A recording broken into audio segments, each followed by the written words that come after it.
Bonjour à tous et bienvenue pour la deuxième étude de notre série sur le livre de Marc. Aujourd'hui, nous allons voir ensemble Marc 1 du verset 9 au verset 13, un passage important parce qu'il marque le début du ministère de Yeshua, du ministère public de Yeshua, et nous montre comment Yahvé le prépare pour sa mission. On va commencer par lire le passage ensemble. Il est écrit: en ce temps-là, Yeshua vint de Nazareth en Galilée et fut baptisé par Jean dans le Jourdain. Et aussitôt, en sortant de l'eau, il vit les cieux s'ouvrir et l'Esprit descendre sur lui comme une colombe. Et une voix se fit entendre des cieux: « Tu es mon Fils bien-aimé, tu as toute mon approbation. » Aussitôt, l'Esprit poussa Yeshua dans le désert où il resta 40 jours tenté par Satan. Il était avec les bêtes sauvages et les anges le servaient. Amen. Dès ce passage, on voit que le baptême de Yeshua est un moment très simple, mais aussi un moment qui est très profond. Yeshua n'a pas besoin de repentance parce qu'il est sans péché. Alors pourquoi se fait-il baptiser? En fait, c'est pour s'identifier à nous, à toute l'humanité. Il montre qu'il comprend notre vie, nos luttes et nos erreurs. Il s'aligne sur nous pour nous montrer le chemin et il nous invite à faire confiance à Yahvé. Après le baptême, on voit les cieux s'ouvrir et l'Esprit descendre sur lui comme une colombe, et une voix venant du ciel dit: « Tu es mon Fils bien-aimé, tu as toute mon approbation. » C'est ici une confirmation claire et puissante. Yahvé affirme son amour pour Yeshua et lui donne la force et l'autorité pour sa mission. Ça nous rappelle que la présence et la parole de Yahvé sont la source de notre force pour avancer dans la vie. Tout de suite après, l'Esprit pousse Yeshua dans le désert. Le désert est un endroit difficile, un endroit sec, solitaire, parfois effrayant.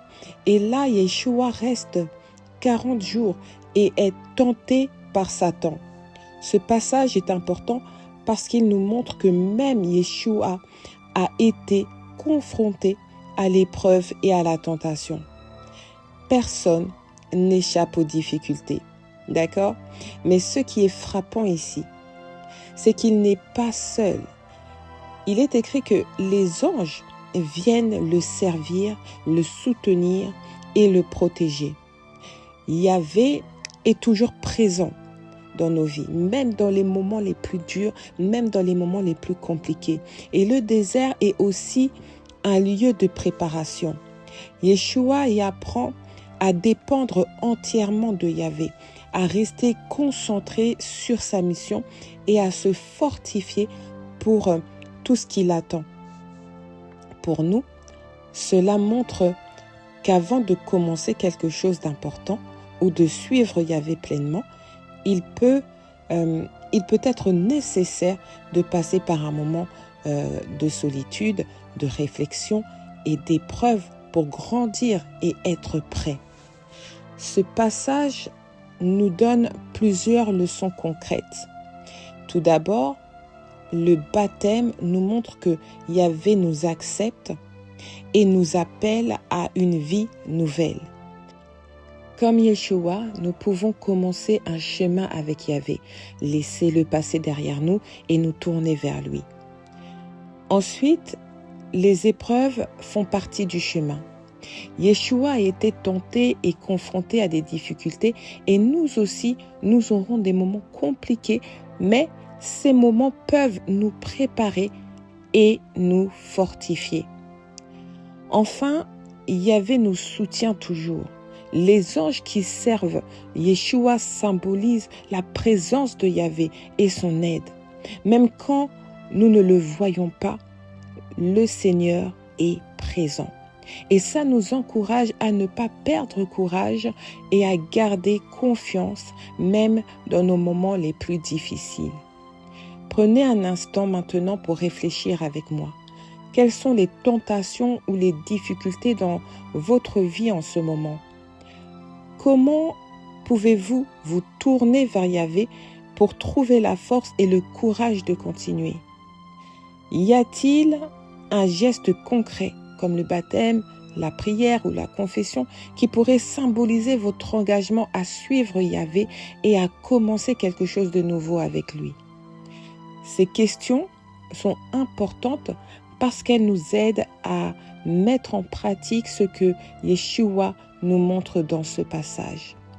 En résumé, Marc 1, du verset 9 au verset 13, nous montre le début du ministère de Yeshua, son baptême, la confirmation par Yahvé et sa préparation dans le désert. Yeshua est un exemple pour nous. Il est tenté, mais il fait confiance à Yahvé. Il dépend de lui et il se prépare pour accomplir sa mission. Ça nous rappelle que suivre Yahvé demande parfois de la discipline, des moments de solitude et de réflexion, mais que nous ne sommes jamais seuls. Yahvé nous accompagne, il nous soutient et il nous fortifie. Merci d'avoir été présente lors de cette deuxième étude. Demain, nous continuerons avec Marc 1 du verset 14 au verset 20, où nous verrons l'appel des premiers disciples et comment Yeshua commence activement son ministère. N'hésitez pas à partager vos réflexions dans les commentaires, à partager cette étude à vos proches et à revenir demain par la grâce de Yahvé. C'était la prophétesse Naomi. Shalom.